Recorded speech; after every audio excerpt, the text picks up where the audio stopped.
Welcome to the Endurance Horse Podcast, where endurance riders from all across the globe gather, sharing their stories, goals, and progress as they train for and compete in endurance events at every level. So kick off your shoes, pull up a chair, and listen as we gather around the virtual campfire and listen to friends from across the world.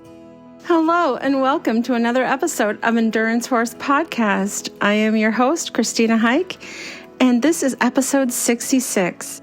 All eyes on Auburn. Riders and horses mingle with anticipation to toe the line of the 2024 Tevis Cup, starting in Truckee, California. Over 140 horses and riders will embark on a journey of 100 miles. This trail offers some of the most rugged terrain that the USA endurance world has to offer, with many climbs of 19,000 feet total and 22,000 feet of descent.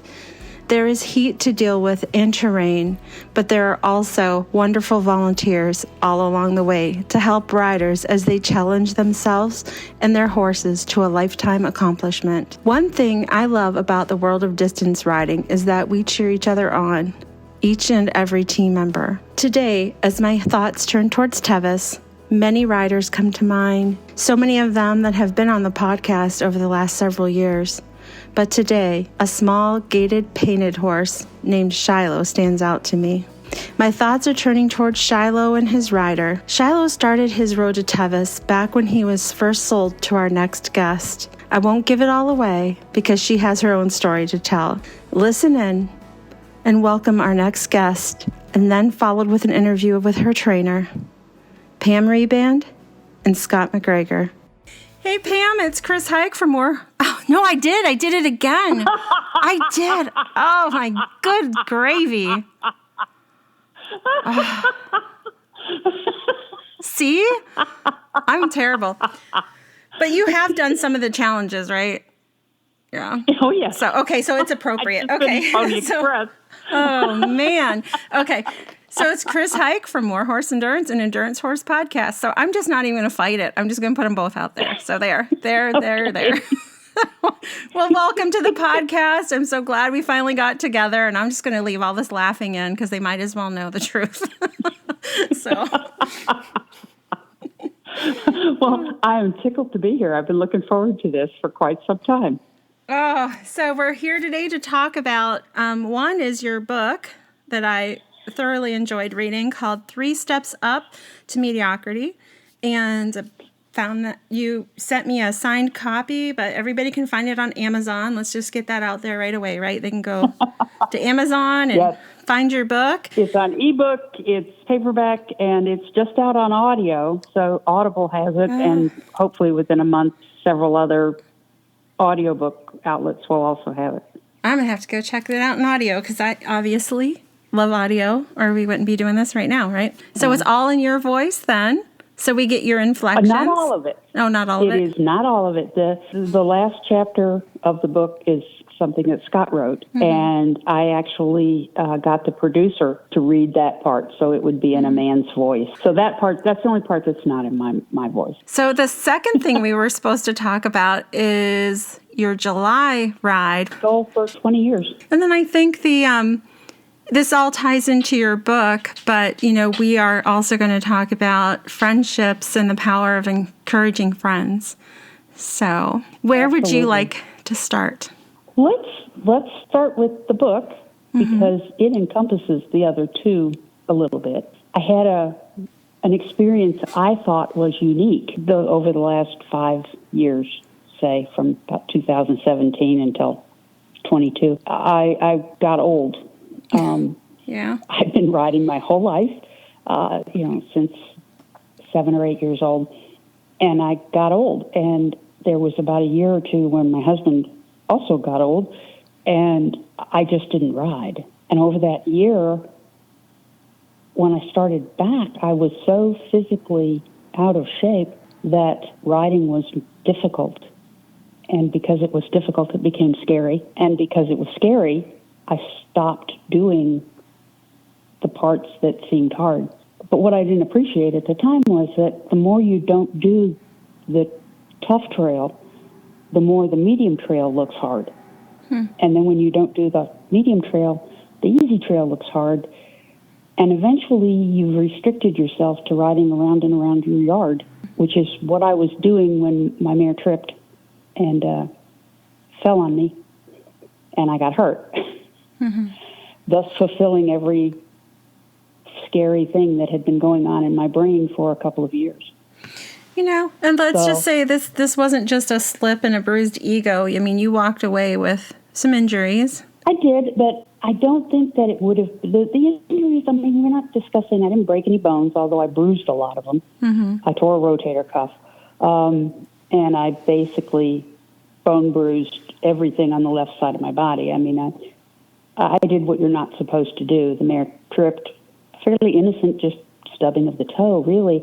But I went forward onto her neck because I was already off balance, and grabbed her around the neck because I was afraid of landing on the ground. And so when I landed on the ground, I bulldogged her down on top of me.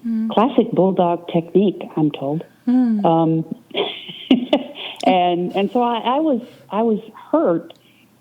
It was a lot of pain, but there was not a lot of debilitating, although the shoulder is a problem. But what it really did was it just cemented in my brain that I couldn't ride anymore, that I was unable to ride. And I got out my grandchildren's horse when I got feeling better a couple of weeks later and went to mount him, got on him finally, although it about scared the stew out of me, and he tripped. We're not discussing going down to his knees. We're talking he barely stubbed a toe and bobbled a little bit, and I had to get off, and I didn't get on a horse again. I couldn't get on him. I couldn't get up the mounting block.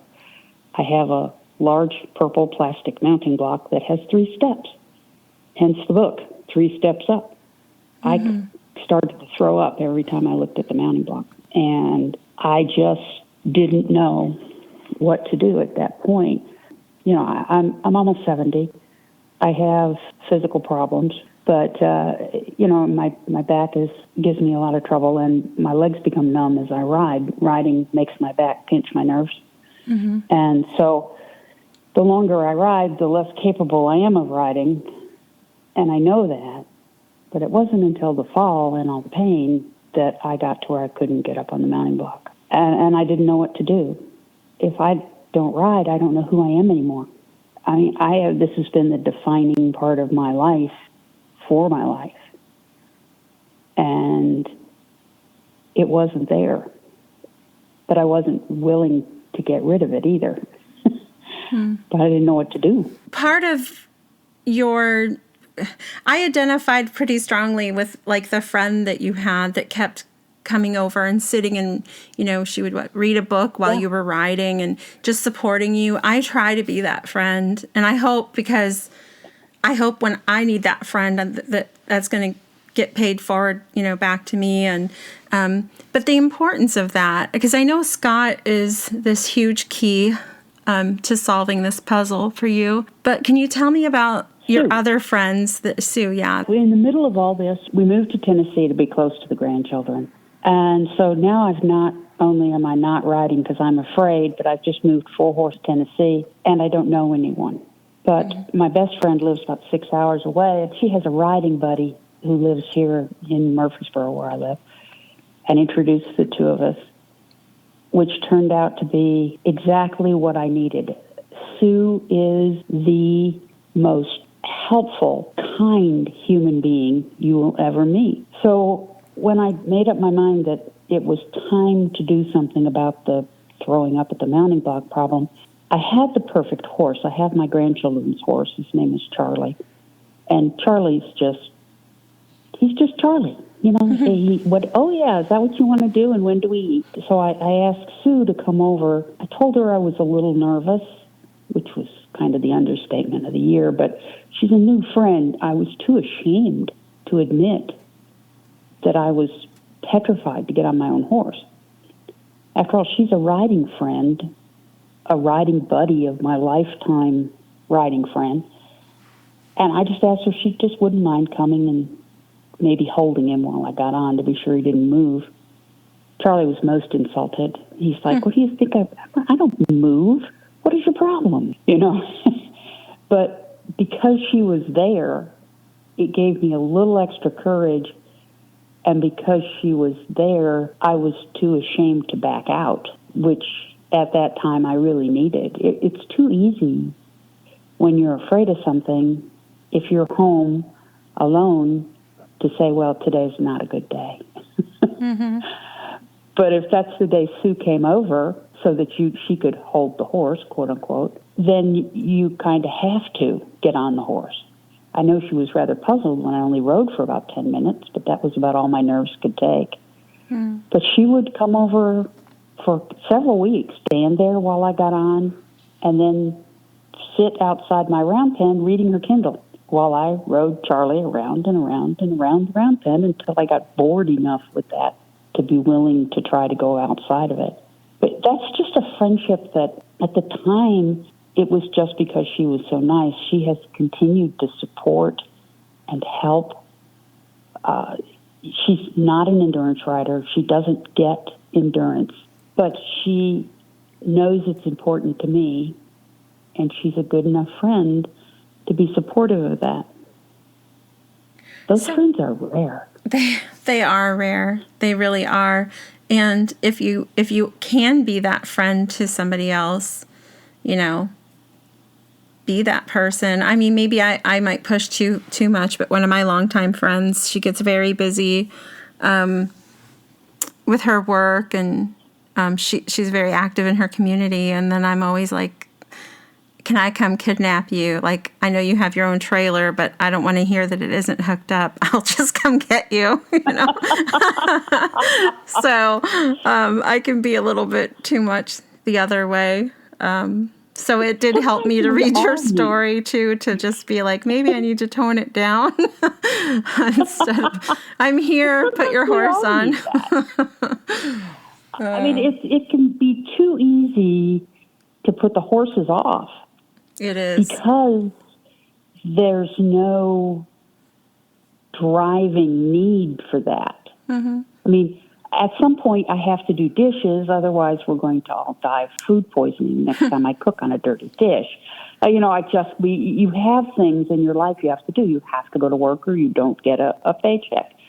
But very few of us have to ride. Mm-hmm. We do it because we want to and because it feeds a need inside of us. But that makes it also the last thing on the list way too often. We need a friend sometime to move it up, to move us up on our own list, I think. Yeah. And the connection there, too, to each other, I think helps having that accountability that you had with Sue. And it was also during the pandemic that I had the idea for the Warhorse Endurance Challenges. And I thought it was going to be a one-time thing, because I thought this stuff would end.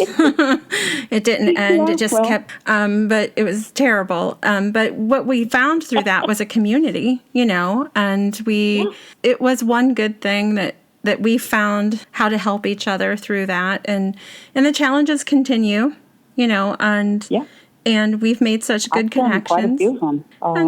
I signed up for the first 100-mile challenge thinking, oh, land, I'm going to be a year getting this 100 miles done. I mean, around and around my round pen. This is taking. And I just finished Pony Express, which is 1,900 miles. Mm-hmm. Now, that one did take me a year. They're fun. I've really enjoyed them. And I just kind of, I have to say, I loved on Pony Express watching the progress on the map. Mm-hmm. And physically saying, I've ridden from St. Louis to Salt Lake City, know. It was just so much fun to do that and realize it. And that kicked off because we took the plaque, my husband and my sons and I and our dog.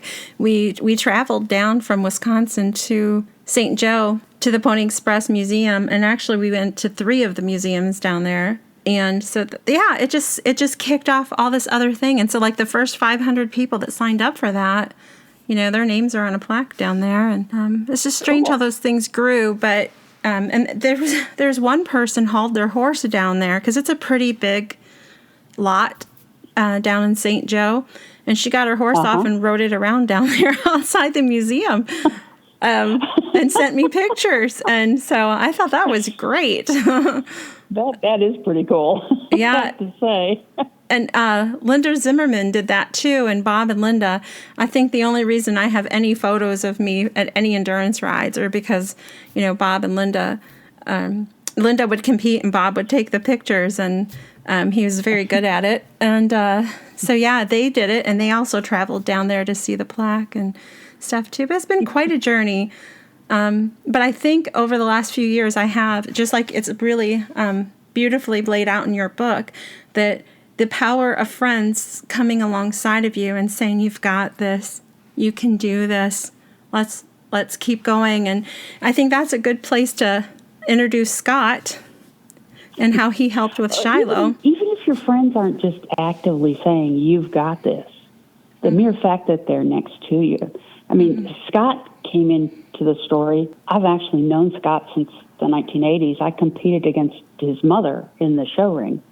And so I've known him since he was a kid. Then, as I said, I moved to Arizona. So I didn't see him for 20 plus years. And we weren't friends, but we were acquaintances. We had both been on committees for the walking horses for different organizations, and we'd both been on boards. But those meetings, because I was in Arizona, I participated on the phone, and I didn't actually see him. But he's a horse trainer by trade and a solid, ethical man. I knew that about him. I had seen his horses and had admired them. So I ended up in Tennessee with Shiloh and another horse named Archie, and I'm afraid to get on either one of them. Shiloh had been being ridden by Robin Reiner in Prescott, Arizona, for a year for me. And Robin had told me that he's got talent, but he has extreme athleticism, and he has bouts of irrational exuberance, is the way she put it. And when that happens, you'd better be Velcroed in, because with his athleticism, he can throw you in a heartbeat. She didn't know I was having the confidence problems, and so this just terrified me. I've got this professional trainer telling me, you're going to have to be more, is the way she put it. You're going to have to be more to ride this horse. And so I get to Tennessee. Now he hasn't been ridden for a number of weeks. I'm like, I'm petrified to get on him. I can't do that. And Carla, who's my longtime friend who lives 6 hours away, and Sue both said, well, call Scot McGregor. He lives here in Murfreesboro. So I was like, okay, I'll call Scott. So I call Scott. I need an opinion. I need you to get on these horses. They haven't been ridden for a while, and I need an opinion. I'm kind of looking for him to say, oh, he's over the irrational exuberance or whatever. And Scott comes over to the house and gets on the two horses. It shocked the stew out of me. I mean, Scott got out of his car, and I'm somehow, and I realize this is ridiculous, but I'm somehow expecting the 20-year-old that he was when I left and went out west. And, he's a middle-aged man, and he's talking about his grandchildren. I'm like, oh, hell, have I gotten old or what? Scott, little Scotty, is his grandfather, But he rode the horses, and he spent about a week coming over here. We live 45 minutes away. The man is working his regular barn hours and then getting in his car, driving across town, riding my horses at my place, and going back, and not charging me enough to actually pay for his gas. I felt bad about that, but I was so wrapped up in my own fear, I didn't feel bad enough to stop it, mind you. And then we sat down, and he said, I think Shiloh's really, really good, because this is a really nice horse. The other one, he said, is not going to make a trail horse or an endurance horse. He just doesn't want to do anything. And so I asked him if he'd continue to ride him until he figured that Shiloh would stand real still for me to get on. And he said, sure. And that's how Scott came into the picture, is as a professional, but at the time, he's in his own mind doing an old friend of his mother's a favor. In my mind, I've hired a trainer, and we neither one of us realized what would happen out of this. But as he rode Shiloh at my place, I started talking about the accident I had had, and the fact that I still wasn't actually riding again. I didn't know that he has actually helped other people who had problems from accidents and confidence trouble. And when I finally got up the courage to say, do you think you could help me? In my mind, I'm picturing maybe him holding a horse while first couple of times I get on it. He's like, sure, I've done it with other people, and started to tell me, well, that he had. At the time, he's thinking, this is going to take about a year, and I'm thinking this is going to take a couple of lessons. It turned out to take a year, and I'm not over all of it yet. But in the process of that year, he did so much work that I had no idea of. That it's really amazing, because we've stayed friends, and the friendship has deepened through the 3 years now it's been. He has started now to talk about it. Talks a little about it in the last chapter of the book about what he did, but it's only been in the last year that he started to actually tell me things like he rode Shiloh for about 5 months before I got the courage up to get on him. And during that 5 months, Scott actively trained the horse to respond to Scott's voice, Scott's body language, instead of mine, so that if I panicked at any point, Scott could bring the whole thing to a stop, even if he wasn't riding him or attached to him in any way. I had no idea that he had that kind of control over my horse, and he never had to use it. But it was there as a stopgap in case I panicked. And I was frightened enough to panic, quite frankly. And he eventually got you up those 3 steps onto Shiloh. Yes, he did. Beyond that, yes, he did. You have gotten to compete in endurance again. And yes, gotten him to do it. Yeah. So I see his rides now, which I'm really jealous of how much water you guys have to ride in.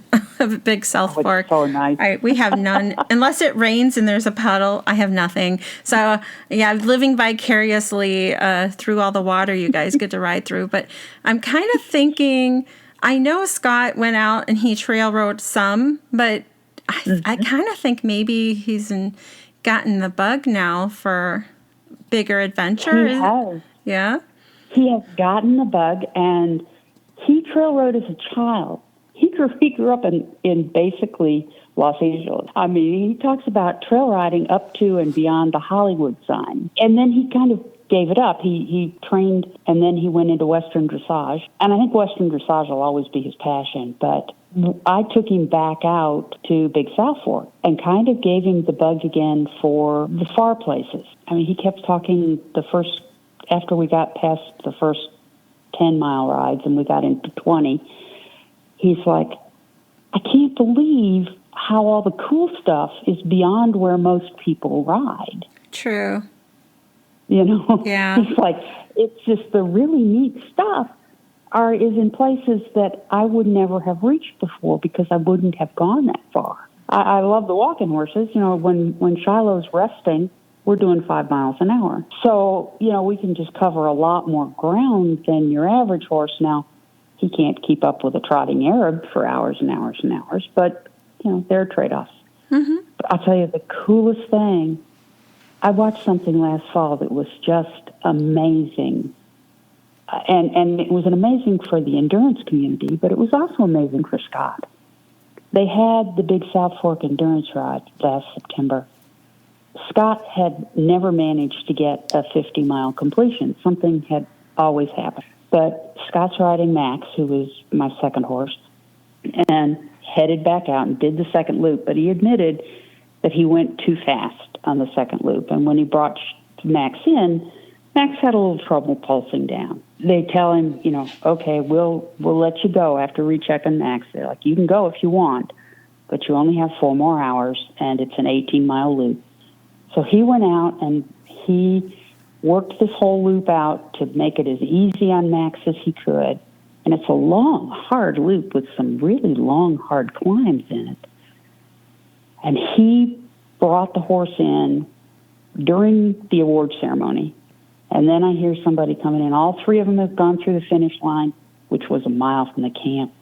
And then I hear somebody go, Robert McGregor make it? And they're like, yes, he made it. And I mean, the vets were all like, yes, he made it. That's awesome. I mean, these guys are having their own private little party over, and then when Scott came in, the vets were all gathered around talking about one of the vets. This horse is in better shape now than when you went out on that loop. Nice. And the first vet turns to me, he goes, that was real horsemanship. He says, that took a horseman. I've never seen a ride camp get behind one rider like that. And I've never seen a lifelong horseman take on a challenge that's completely new. Right. And get it, I mean, this is the whole new thing for Scott.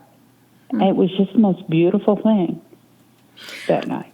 I think that's one of the great things about distance riding in general is that you can come into it late. Like you and I were talking before we started officially, and we mentioned Julie Sir, and I was telling you how her re-entry into the horse world and specifically into endurance in her 40s had literally made me cry reading that, because I was in my 30s and I thought, which is foolishness now to even, why did I think that I was done with that part of my life. So I think maybe kids suck it out of you a little bit, like the battery drains, and you think there's nothing left for me. But so this is your reminder, maybe for somebody listening, that life happens way after 40, and Scott must have been way after 60. It sure does. I forget. Somebody said something to me about, you're getting older. And I said, check back when I'm in my 80s. I said, 50s isn't old. No. So if anybody's listening and they are thinking, it might be too late of a decade in my life to start, wrong decade to start this. No, it is not. And it sounds like from the adventures you and Scott have that, that you talk a lot about what Scott did for you, but I'm thinking of it also about what you did for Scott by opening this door for him to get out into the wilds, to get out into the creeks and the rivers. And I know he did some trail riding before, but I feel like you opened up the world a little bit for him too. Now you're deciding that it's time to make your long-term goal a reality. So can you fill me in about your, I know you have got some crew set up for that. I made up my mind. Actually, Scott badgered me last year. He said, you've been talking about it. It's time for you to do that.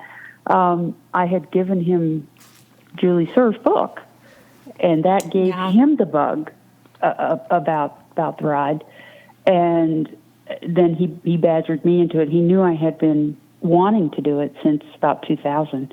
And I actually had managed to enter one other year, and my horse promptly got hurt because I said the name.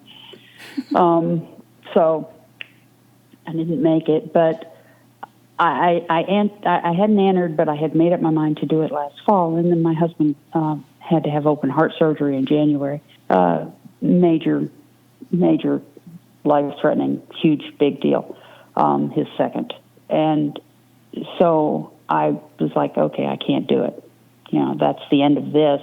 But he has recovered so well that by the end of February, decided that I could go ahead, that he would be able to stay here on the farm alone, that he could be left alone, and that I would have time to train and be able to make rides. So I went ahead and entered. I had to start reaching out for some other crew. I was beginning to think I was going to have to try and do this cavalry with just me. I managed to put out on AERC that I needed crew, and I've got about 8 fantastic volunteers, which, knowing everyone has their own life, I assume that'll mean we'll get about 6 crew out of it. Mm-hmm. My little brother had always told me that he would come, and so he lives in Arkansas, so I'll drive from here to Arkansas and pick him up, and he'll help me do the driving out there. And he doesn't know jack about horses, but he's a very practical, sensible, hardworking, outdoors, hiking, campfire cook kind of guy. So, Eric's a real handy guy to have around. And the lady who does the publicity for the book, Gina, she's like, I have crewed for somebody before, so I would be delighted to crew for you. So she's coming. Her only condition was, she said, if you finish, you have to write a second book. Yep. You have to cover from the end of 3 Steps Up to the end of the ride. And Scott's on her side, so I'll probably have to be taking notes for a second book throughout this. But I've got crew. We're actually talking about crew T-shirts. And Shiloh is sitting out in the barn. Every time I walk out, he gives me this look that says, you signed us up for what?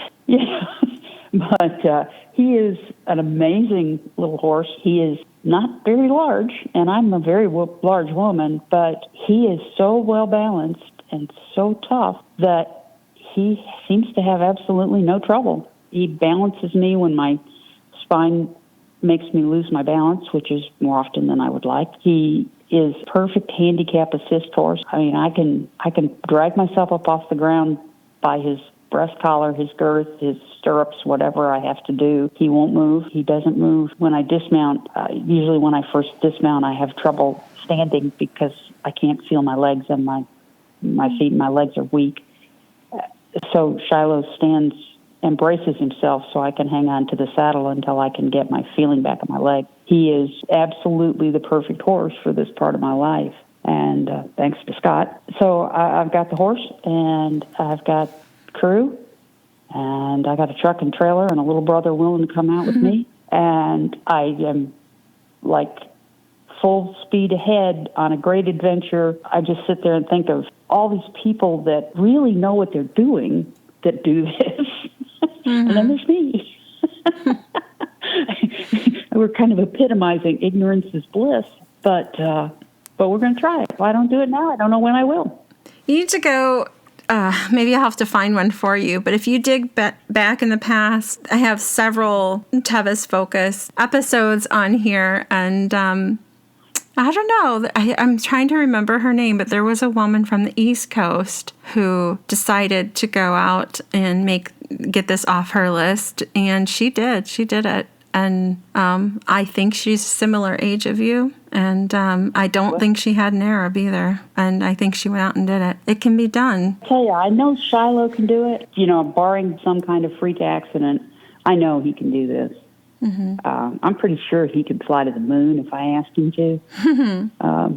But we'll just see. I don't believe I'll probably get another chance, but this is it.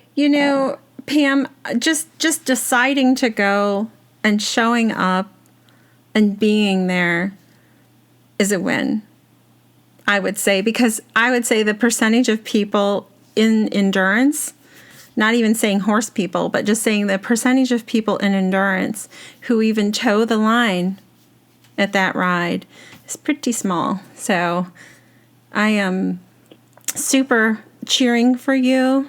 But I just hope, after reading your book, I don't have to say I hope, because I know that you're going to soak all that in. You're going to soak all those moments in, and it's going to be a victory from the beginning. It really will. The mileage of it, yes, a lot of people could say, well, that does matter. But I'd say going from being afraid to climb 3 steps up on your plastic mounting block to driving out there is just a huge win. It's a victory already. As we're wrapping up here, my last question for you is, can you give some practical tips for listeners who might be struggling with anxiety about riding? Because I think they're going to have to kind of dig into your book to see how debilitating this was, because it was quite debilitating. And now we're talking about traveling across the country, a pretty big event. I'm traveling across the Sierra Nevada. Yeah. I mean, I'll make a confession. Don't tell anybody. Okay. My second biggest fear is heights. You're just taking the bull by the horns. I'm like, hey, let's just take them all on at once. My practical advice is, first of all, decide you really want it. One of the things Scott taught me was when he told me, he said, I don't really like doing this on the whole. Because I asked him, why don't you advertise, that you're for people, that you'll help people? And he said, you don't have any idea how many people are using this as an excuse to get out of horses. And he said, they don't really want to ride again. He said, so you have to decide you want it. And there's no shame in not wanting it. I mean, I've given up a lot of things in my life because I liked them for a while and then I didn't. So the one thing you got to really do is look yourself in the face and decide whether this is something you have to have. And if it is, if it's an integral part of your soul, as it is for me, then I think what you need to do is lean on your friends. Mm-hmm. Lean on your friends to do whatever you need them to do, to put your pride in your pocket and ask Sue to hold the horse for you while you get on, in spite of the fact you've been riding 60 years. Ask them if they would mind just sitting in the middle of your round pen reading a Kindle for 10 minutes, if that's what it takes to get you to stay on that horse for 10 minutes. Ask them to walk your horse. I mean, Scott started out not just holding Shiloh while I got up on the mounting block and finally got on him, which took me forever the first day. But he led the horse out like I was a 3-year-old on her first pony. And sometimes that's what you need, and that's what friends are for. If you can find someone who has done this before, then that's a good thing. Even if they haven't, if they'll help, they'll help. But the most important thing I think to remember about it is, and something I've really only learned since I wrote the book, is that you're not alone. I thought that this was rare, but I can't tell you how many people have sent me messages since they read the book saying, I was so ashamed because suddenly I was afraid of my horse. And now I know that other people are too. And that's just been wonderful for me to know that it's not something weird and rare and cowardly on my part. So I think that's something people will need to remember. Yeah, I hope that this book, I know this book does, and I hope this interview and this podcast does, kind of normalize that as part of our journey. And, and for some listeners, and I mean, I'm thinking of a couple in particular, they had a life tragedy or their children are a young age. Something can pause your horse journey. Yeah. But like you said, if you know in your fabric that this is what you need and who you are, you can go through this, even knowing like, hey, you used to be out there riding alone and doing all this stuff and being so brave, and now you're scared. That's a little bit normal. That if you've taken a great pause or had something happen, what I love about your book, Pam, is that you're like, and you can go through getting back on this horse and doing great things, and you can do that. Different things than what you used to do. Mm-hmm. I mean, I started out jumping. I can't physically any longer safely jump a horse.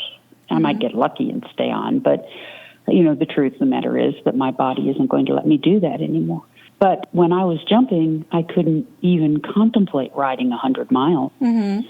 So just because you're not the same person you were at 10 years old or 20 years old or 30 years old or 50 years old doesn't make what you are now less. It's just different. It is different. And you know what? I think of that sometimes often because some people, they want to turn back the hands of time till they were 25 or 17, and I don't. I like everything that I've changed in my own personality. I like all the things I know now that I didn't know 30 years ago. And I would arguably say, yeah, I'm not jumping 4-foot oxers anymore. But I think I'm a better rider for my horse now than I ever was as a young person. Maybe you would agree on that. I saw recently you're doing dressage lessons now. And maybe that's a good place to end with, kind of what Scott was telling you, because you were like, well, it's good enough. We're not showing. We're just doing the thing. What did he tell you? What I said was, I really don't care about proper form. I'm just looking to help Shiloh get through 100 miles. And he said, if you're expecting to help Shiloh, you have to use proper form, because the proper form is what stretches the proper muscles. And if you do it wrong, you're not stretching the right muscles. The form is important. because it's what leads to the progress. But he said, you don't have to succeed at this point. You just have to not fail. You know, I don't have to do everything just exactly right and perfect, but I just have to not fail at it at this point.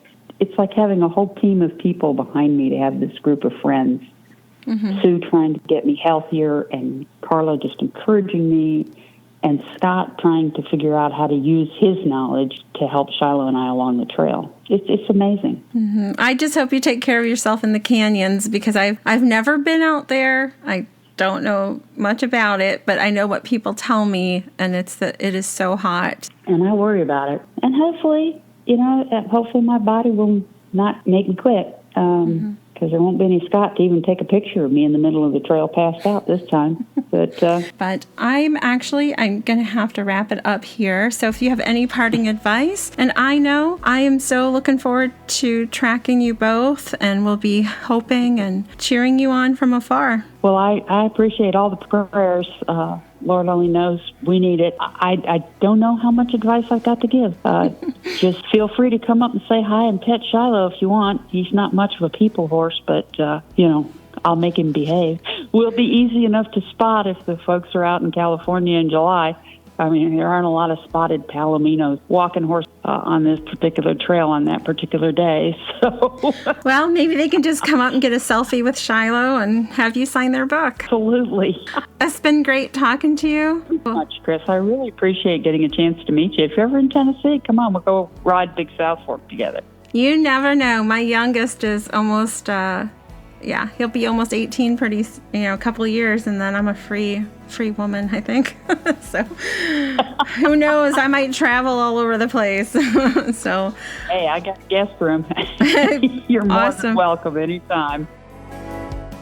Thank you for tuning in to this episode of Endurance Horse Podcast, where we had the pleasure of speaking with author Pamela Reband about her inspiring 2024 Tevis Cup journey. Pam has overcome so much to show up and be at this year's Tevis. This is just one of two-part series, and in our next episode, we will dive deeper into Pam's story by interviewing her trainer, Scot McGregor. Scott will share his insights into the process of working with Pam to regain the courage to get back on her horse after an accident. If you enjoyed this episode and would like to support Endurance Horse Podcast in the future, consider joining one of our Warhorse Endurance Challenges at www.warhorseendurance.com. Your participation helps us continue to bring you inspiring stories, valuable insights from the endurance riding community. Thank you for your support, and we look forward to having you back with us for part 2. Everybody go cheer Pam on, find the 2024